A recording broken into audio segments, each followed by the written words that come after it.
name is Kevin Stoltenborg. I'm a junior at the Gabelli School of Business, and the company that I'm currently working on is called UScoot, which is focused on a sustainable method of transportation on college campuses. So basically what it is, I always like to say it's like City Bike, but with scooters that are electric and charged by solar panels.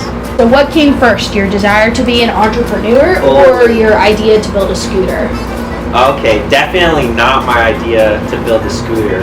And I think it's funny because there's a lot of things where people say that, you know, sometimes things just pop into their head. For musicians, it's music. For baseball players, it's the way that things are going to happen.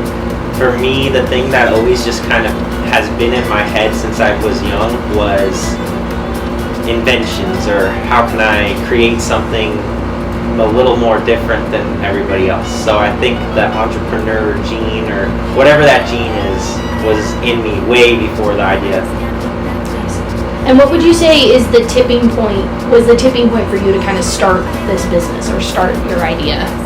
The tipping point was almost like, there were kind of two. There was one where I started to think about it, and that was the tipping point of I was just trying something new, and came to college, I wanted to do all these crazy different things, and so I went to this pitch challenge, and they basically gave me a timeline where I set it up for myself. If I didn't finish, then I would look like a fool in front of everybody. So I pushed myself to come up with an idea that was different and creative, and it was the scooters, and I had to do all these competitive and trials and all this different stuff. And then, but the biggest jump, I like to call it a jump or a tipping point, that came maybe a couple of months ago, was that I actually had to invest into this, like myself, my own money, in the summer. Didn't tell my mom, but I basically had a choice of, do I stay stagnant and not move anywhere and continue to wonder and ponder if this is gonna actually be something, or do I take a hit and maybe I lose some money, but I get a cool solar panel and a cool scooter out of it? So I said, I'll jump. So that's what I did. Nice. And are you, I know you said you have thought about being an entrepreneur for a while, so is this your first business, or are you kind of a serial entrepreneur? Have you tried a couple other ideas? I've always had these business ideas. Like when I was younger, it was collecting, to be the one who collected the most wipes from, I don't know, elementary school. They would hand out wipes at lunch, and I wanted to be the one that collected the most, and then I would try and give it to like other people. In middle school, I was mostly sports oriented. High school, I wanted to be creating my own Italian ice business, where I went throughout my town pushing an Italian ice cart. And now it's scooters, so nice. Very cool. And how'd you come up with your scooter idea? Scooter idea, I kind of said, I didn't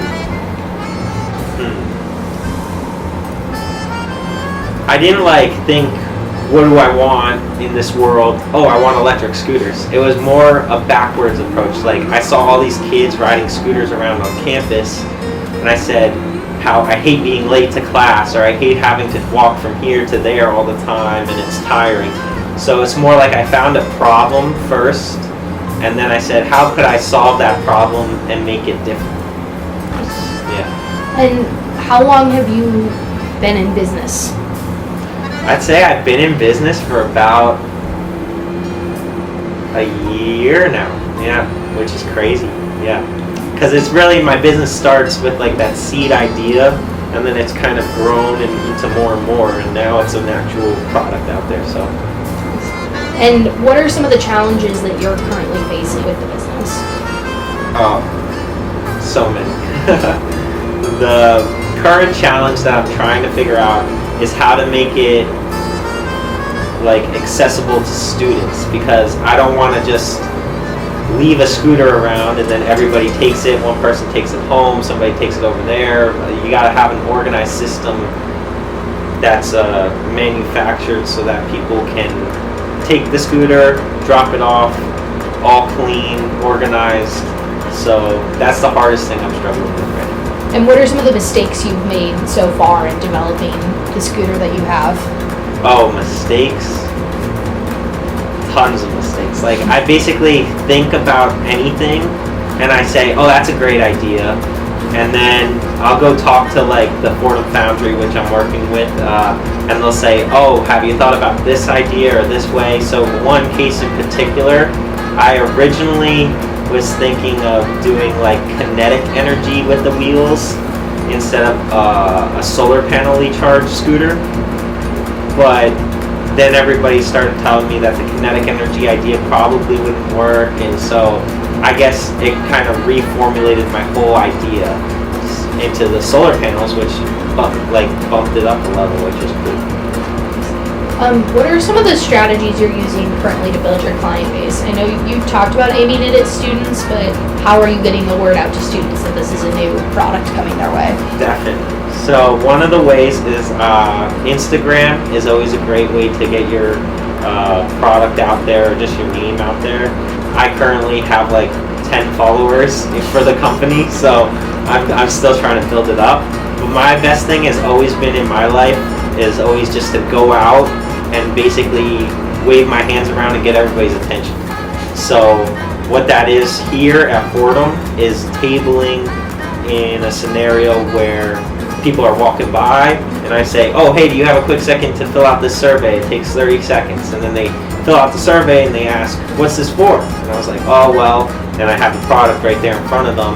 And then I say, where are you headed? And they say, oh, I'm going to O'Hare. And so then I say, take the scooter, and I run with them and I pick up the scooter so they get the experience as if it was fully functioning, but it obviously is just a prototype still right now. So. What are some current threats to, maybe not your industry, but specifically like your company and the scooters you're developing? Yeah, definitely. One threat is that there's other companies out there that have electric scooters, but that's where the differentiation of solar panel should help a little bit. But also it's safety concerns on campuses. Will campuses allow the scooters? If I know Fordham sometimes might have a concern like of motorized vehicles, but I've also driven the scooter around and nobody stopped me, so I'm just gonna keep on riding. So I have a question about that. You said it's powered by solar panels. Yeah. But there's a good portion of the year that Fordham doesn't get a lot of sun. So how do you plan to kind of mitigate that when you hit the winter months? Yeah, exactly. That's a good point. And part of how solar energy is, I'm coming to learn, is functions, is that you can have the sun hitting it all you want, but it's not going to capture all the energy that you're going to need, like you said, for times when it's cloudy or when it's raining. So what you need to do is you have to have like a battery storage system that fills up, say, 10 times more than what you need, so that if you go a week without sun, you have 3 weeks of supply within that battery, and then it just continuously fills up. And so although it's sustainable energy, building that like energy level in the battery, it's pretty good and reusable. So that's interesting. I didn't know.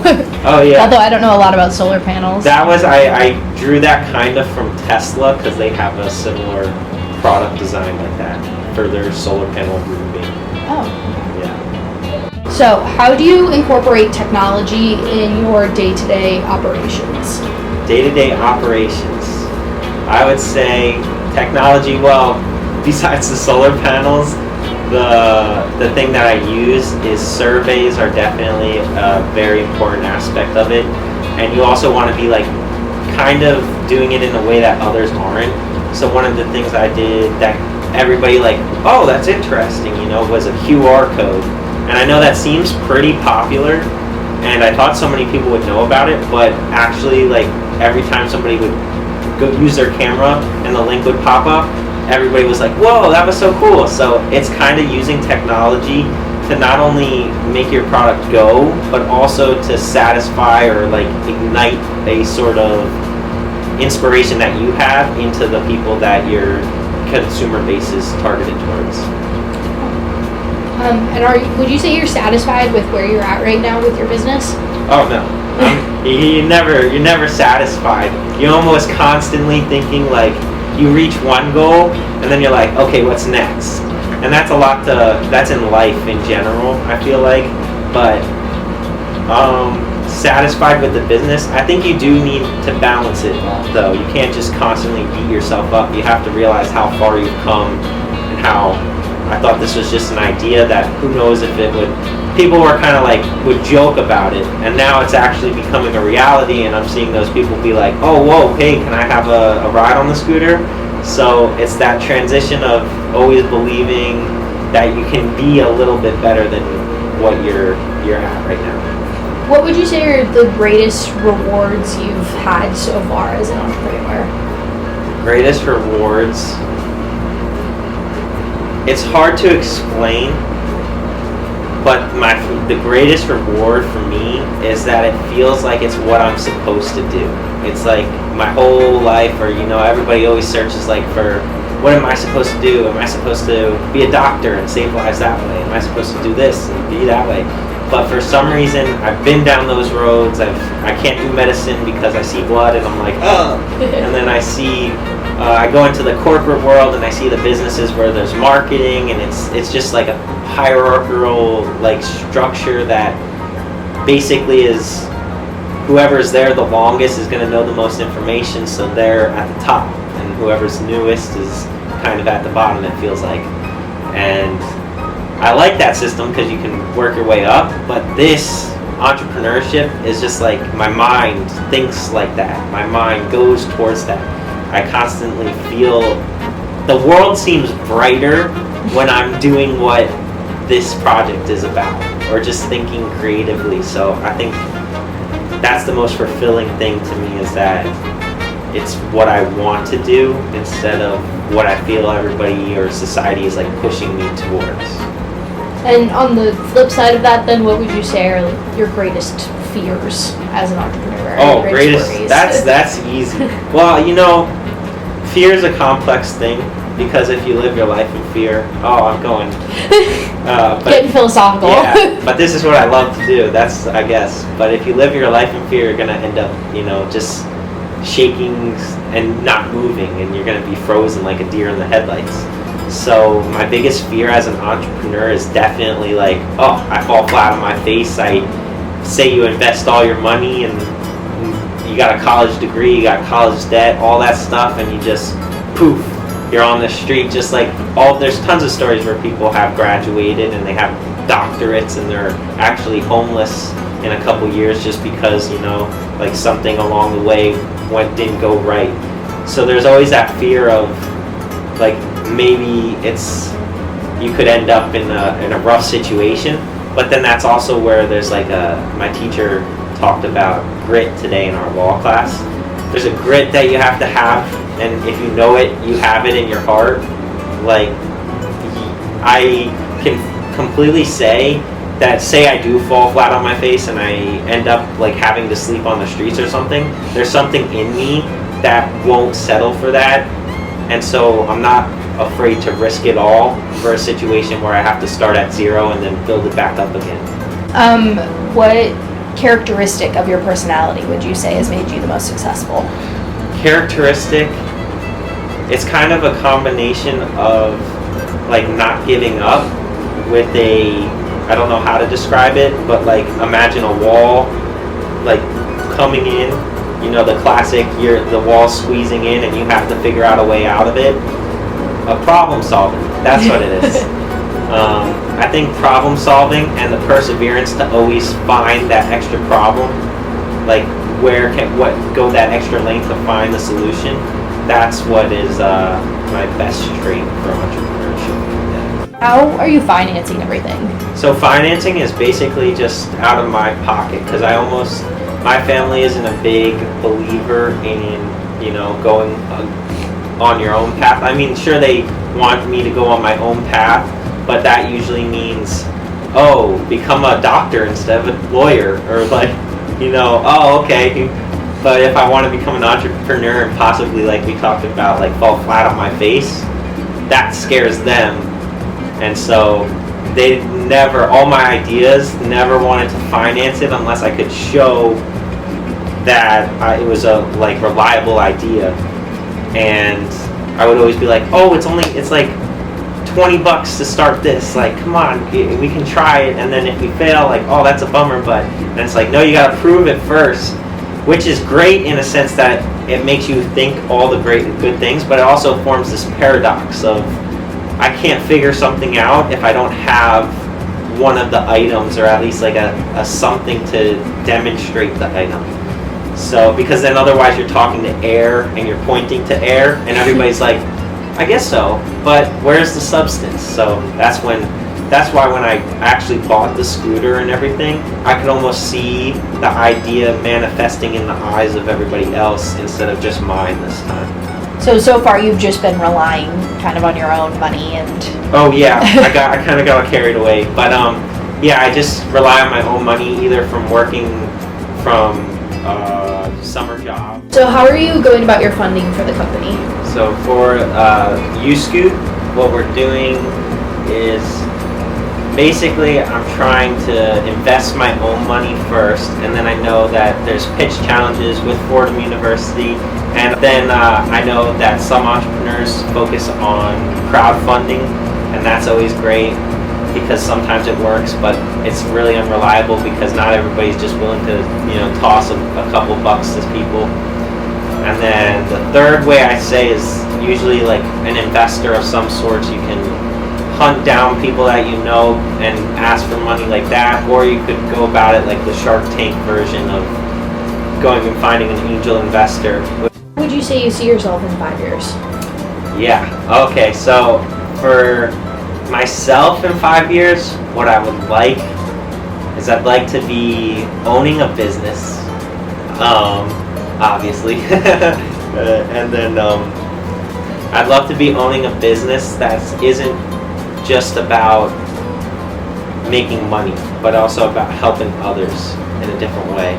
So I don't know if that's going to be UScoot in helping the environment, or maybe I wind up coming up with the UScoot idea and I can actually sell it off to somebody, and that leads me down a different path.